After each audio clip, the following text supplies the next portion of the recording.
September for many Western hunters is a special time of year, the beginning of a new hunting season. And no matter how many times it comes to pass, it always seems to come way too slow and way too fast at the same time. With a new bow scraped and tillered, arrows fletched and broadheads sharpened, it's finally time for the annual pilgrimage to the high country in search of elk. This year's archery season turned out to be a tough one, with pressure from other hunters, wolves, warm weather, and just a general lack of rutting activity. Just finding a bull turned out to be difficult. But complaining about the way things are never really gains us much ground. This type of hunting is often about overcoming adversity, and this year we'd have plenty of opportunity to do that. Follow along with me as I try to bring home an elk with primitive archery gear.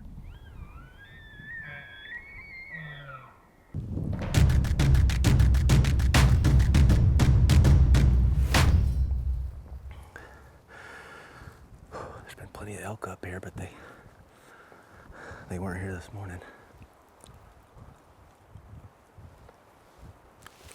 There's a rub over there, fresh rub.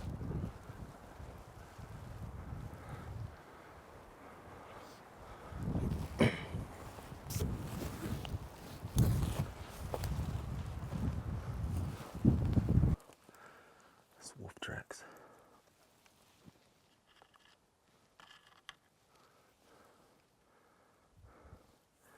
Doesn't look like they've been here for a day or two. You can tell the difference.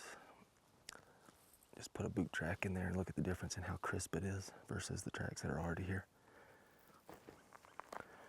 Just the wind and sun will kind of dull them down a little bit.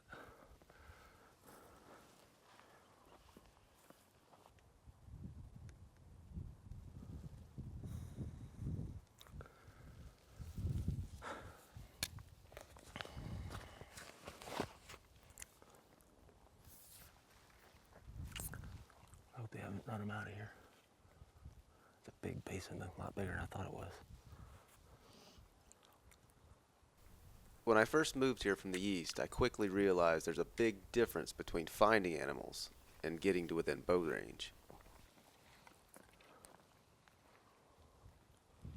So people sometimes ask me, especially eastern hunters, how do you get close to animals in open country like this? Like we're just getting ready to top over this little knob here.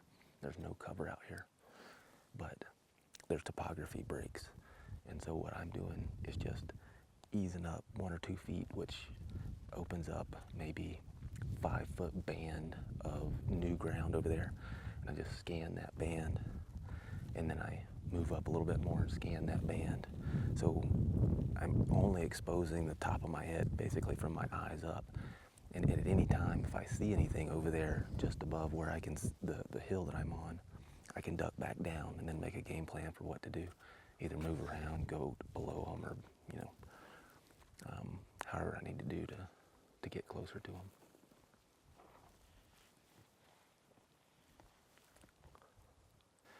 So the mistake a lot of guys make is they're just walking along hoping to see something while they're moving, and more often than not, you're way out on top of this hill before you see something. You may see it before they see you, but the last thing you want is to be right up on top of that hill, fully exposed, before you see an animal.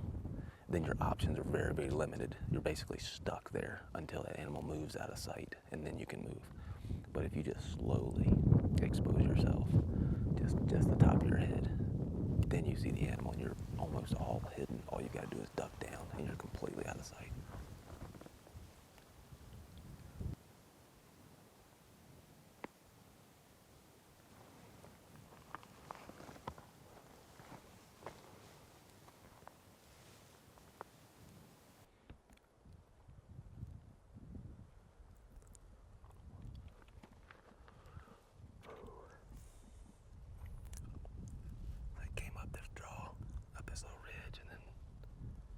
Bail off down in here is a big basin.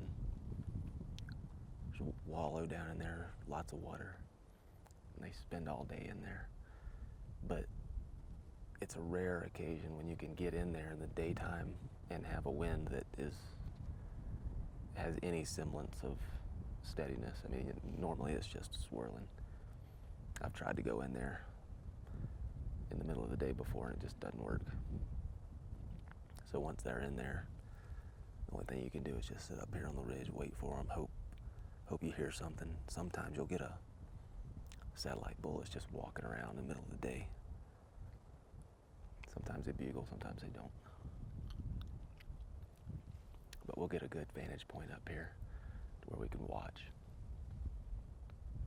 some of these trails coming up, watch all that stuff over there where they're bed.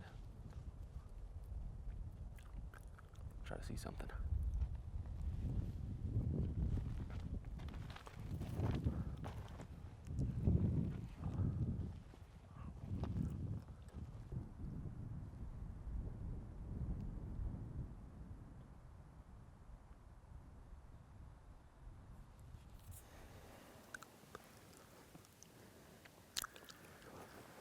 There's a little herd of elk down here with a small 6-point, a little raghorn. Then we watched one. That's a different bull.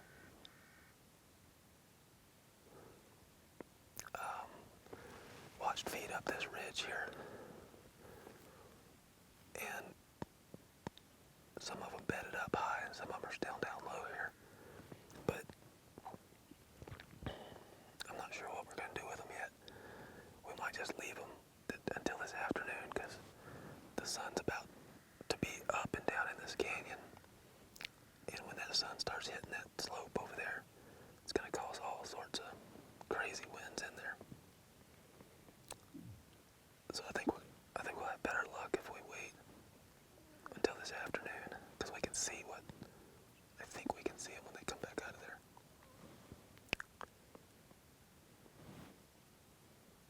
But we might try to stir something else up and then come back and check on these guys.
Up that thing, he's gonna be on freaking top of us.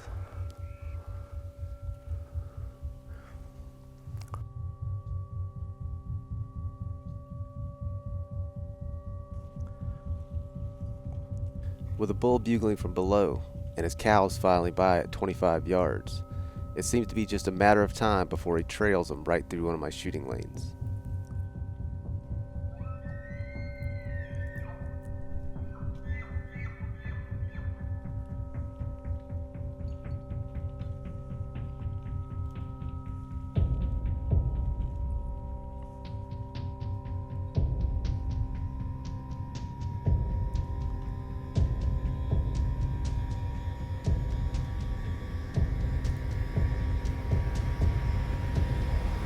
But in the elk woods, things rarely work out the way we plan.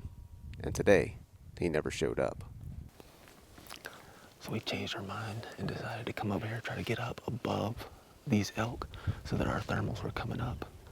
And I don't know if somebody else is down in the bottom or what happened, but we got about halfway up this slope and a couple of cows come running by 60 yards. So we ran up there and had 2 or 3 more come by, probably 20 yards, which is a doable shot for me, but they were covering a pretty good bit of ground. They were moving pretty fast.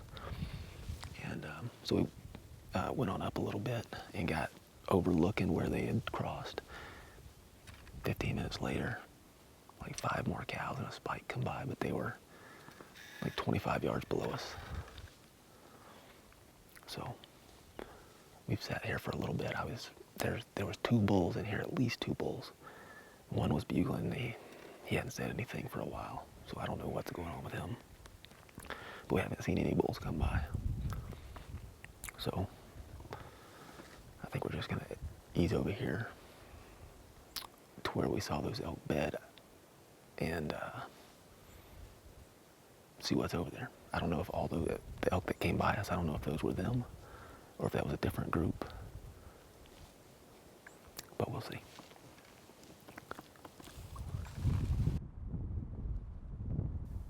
This turned out to be one of the best days and best opportunities that I would have the entire trip.